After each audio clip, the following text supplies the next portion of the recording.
because this is the 6600H. You can see how literally small it is. This is the unit itself, tons of I/O. Let's talk about I/O first. Type-C connector on the front. That's good for a monitor, so it's got DisplayPort capability, or you're gonna be able to use any of your standard Type-C USB devices at the highest speed.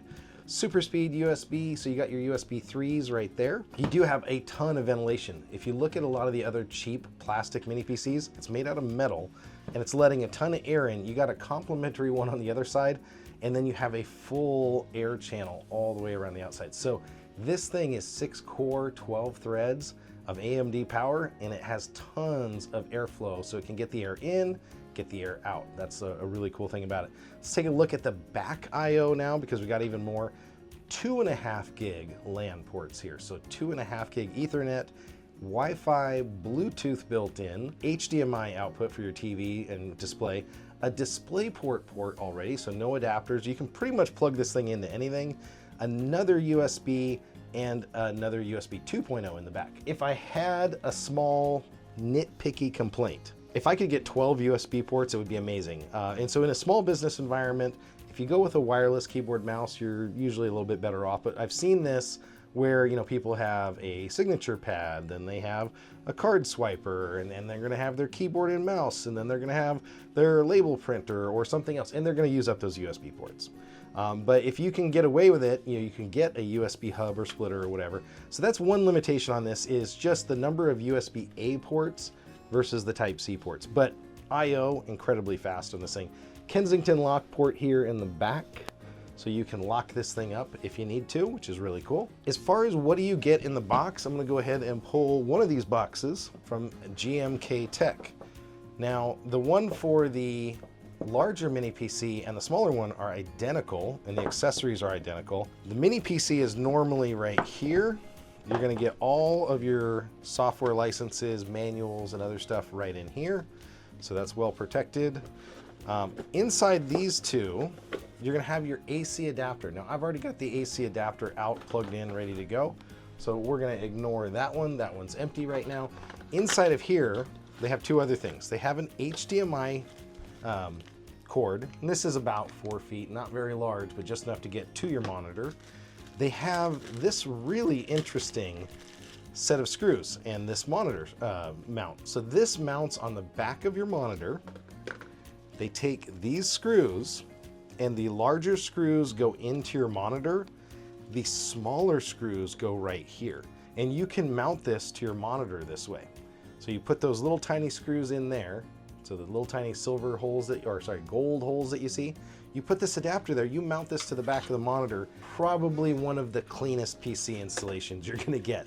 And so this thing can take completely off of the desk. You're getting that kind of that iMac feel with a ton of power, and you can upgrade your monitor and keep your PC. Another thing that the iMac can't do. Let's go ahead and plug it in, and I'm gonna boot it up here. Now, AC adapter on both of these is 19 volts, 6 amps. So the 6600 is gonna be about 20,000, let's say, and the K8 is about 30,000 CPU performance. I'm gonna go ahead and hit the power button. You're gonna see this thing start up, and we are gonna start taking a look around the benchmarks. So this is what I was telling you about the 6600H CPU that we've got here. I'm gonna go ahead and change this to the logical processors, and you can see 12 different threads on here. So 6 cores, 12 threads. For your multiplayer gaming, this is gonna be really valuable. Memory, 28 gigs. I thought you said, John, it had 32. 28 gigs available. There is some memory reserved, but this is also DDR5 memory. So 4,800 mega transfers per second. The memory scores on this thing are fantastic when we looked at them in past mark. We'll come over here to the Zeta Stone CP200. This is the 1 terabyte NVMe that's in here. So this GPU is not a separate card like you would normally have. This would be called an APU, and it would be part of the CPU. Only 3 gigs dedicated memory here, it looks like, to it, and 16 gigs shared memory available. So that's what you're looking at from the task manager here. We're gonna see what this thing does. I'm gonna click the button here to start benchmarking.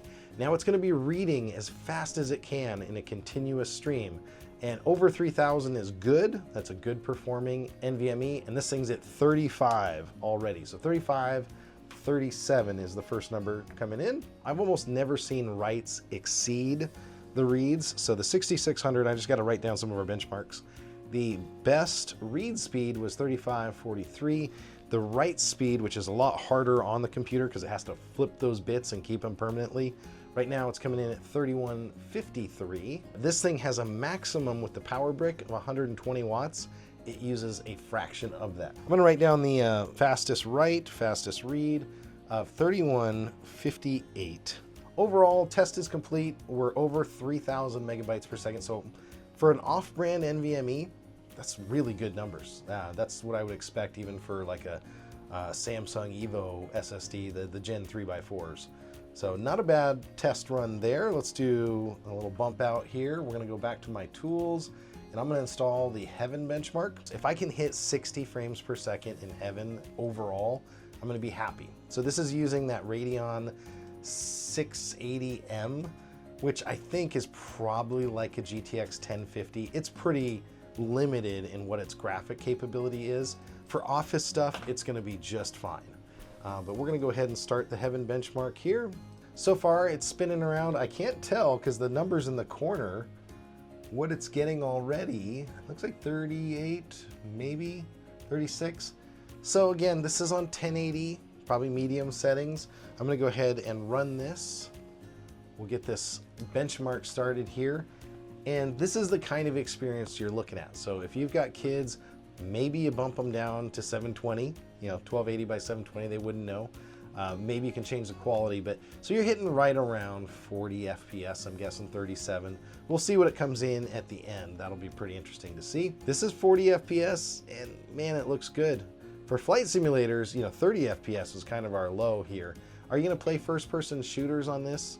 Probably not, but your Minecraft is gonna look smooth and it's gonna look good. And here we go, 47.2 was the ultimate benchmark here, not too bad. So there's the GMKtec. If you look here, you can literally just pull the lid off of it. So work your way around, that pops off. Now you can see the cooling performance, how it's able to get those great numbers because it has airflow regions here, and then it has this fan down below. So it's pulling air in through all the components, blowing it out the back, and it just does a fantastic job. It does only go on one way. Take a look at the componentry and how easy that is to access. You got your Wi-Fi antenna. Your Wi-Fi is in a slot underneath your NVMe. You got your NVMe with this stick-on heat spreader, so you're gonna be able to do that. You've got an entire NVMe M.2 slot that's available here. Now you could probably put an Oculink adapter in this, leave the top off, do some other stuff. The other thing, you've got Lexar memory here. PCI Express 5, 2 slots, so I'm guessing dual channel. And then you've got 4800 mega transfer memory. So that's kind of the base there. Really, really easy to access everything that you would really want to access. Everything's connected, grounded, shielded. I don't see anything to complain about in here. This is everything that I would want to access normally in my mini PC.